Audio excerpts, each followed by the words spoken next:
הפעם הראשונה שפגשתי את תמר היה בבית ספר לטיסה, כשהייתי מפקדת בראשוני קרב. זה בעצם השלב הראשון שחניכים לומדים את צעדיהם הראשונים לעולם הקרב. אז בעצם החניכים זה כל מי שמיועד להיות טייס קרב. אז תמר הייתה אחת מבין ה-20 בנים. זו הפעם הראשונה שהייתה לי חניכה. זאת אומרת, עד אותה נקודה זה רק היו בנים. תמיד שהיו טסים איתי, הגברים, אז זה היה להם מוזר. הם רואים קוקו מקדימה, הם שומעים קול נשי, וזה נורא מסקרן אותם, והם רוצים לדעת מה זה החיה הזאת שיושבת שם מקדימה ומטיסה את המטוס, האם היא יודעת לעשות את זה טוב כמוהם. ומה שהצחיק אותי זה שאני חוויתי את אותו דבר. זאת אומרת, גם אני שישבתי מאחורה והדרכתי את תמר, וראיתי את הקוקו ושמעתי את הקול הנשי, אז גם לי הייתה את אותה סקרנות ואותה התרגשות שדמיינתי שלבנים יש כשהם טסים איתי.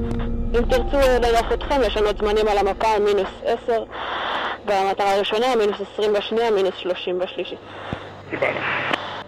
היה מאוד כיף להדריך אותה, כי היה לה מין עיניים כאלה, היא הייתה יושבת, מקשיבה, מפנימה.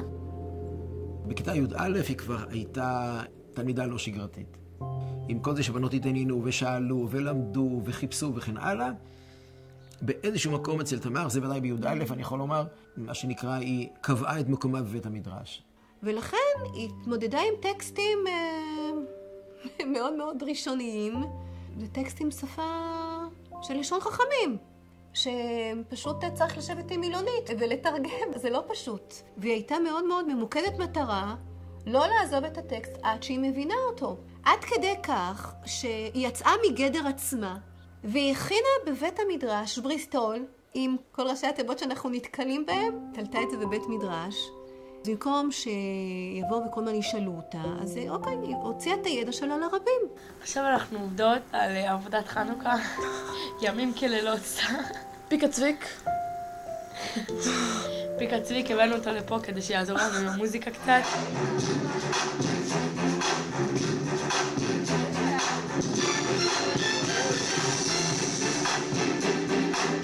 באיזשהו שלב היא עברה מ5 יחידות ל4 יחידות, אף על פי שהייתה מאוד מוכשרת בתחום, אבל יש לה המון דברים חשובים נוספים לעשות, אז אי אפשר לחלק את הזמן בצורה כזאת שהכל יתאפשר, אז חייבים לוותר על משהו, וויתרה ל5 יחידות מתמטיקה. בסופו של דבר, במסגרת הטייס, היא הייתה צריכה לחזור על כמה דברים, אבל היא לא התחרתה.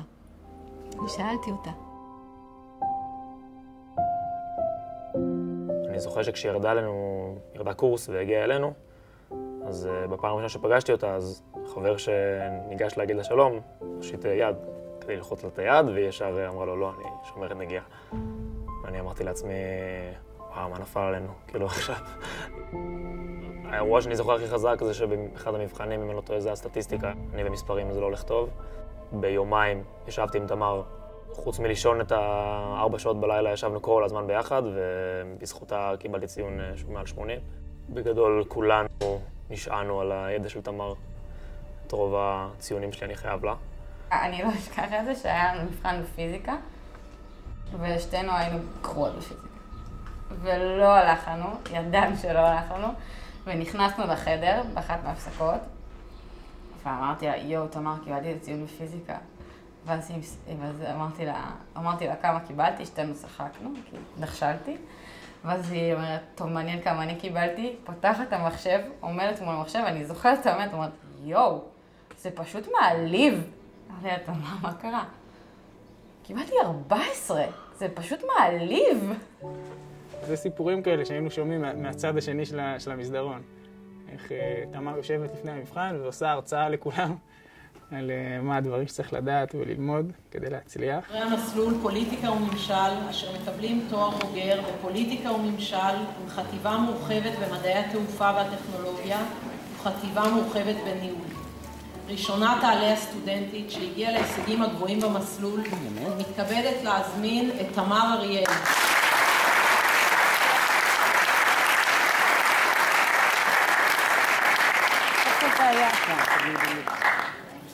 איזה חמודה. אוקיי, ראינו את כל הלסמוכים על הגג. בית ראשון בנוי, יחסית גבוה. מאחד אתה מסכים? חיובי מסכים, רשאית. קיבלתי. אחת התכונות הבולטות בתמר כלוחמת היה הדרך בה היא תחקרה את עצמה. היא פשוט לא ויתרה על עצמה אף פעם, והיא תחקרה את עצמה מאוד מאוד לחומרה. היינו נוחתים מגיחה שלי נראתה בסדר גמור, ובתחקיר היא הייתה אומרת, את זה לא עשיתי בסדר, ואת זה לא עשיתי בסדר, וכאן אפשר לעשות יותר טוב. לפעמים במחיילה הייתי שואל את עצמי אם היינו באותה גיחה, אבל זה מאוד אפיין אותה, שהיא לא מוותרת לעצמה, ופשוט רוצה להתקדם מאוד מאוד בין גיחות. גם לכל גיחה הייתה מתכוננת בצורה מאוד מאוד יסודית ורצינית, לא הייתה משאירה שום דבר ליד המקרה. בחורה מאוד מאוד מעמיקה ויסודית. היא תמיד הייתה האחרונה, היא תמיד הייתה האחרונה שהולכת לישון כי כולנו נשברים מהלימודים לפני. והיא תמיד הייתה זאת שנשארת הכי ערנית, מפוקסת ומסכמת באקדמיה.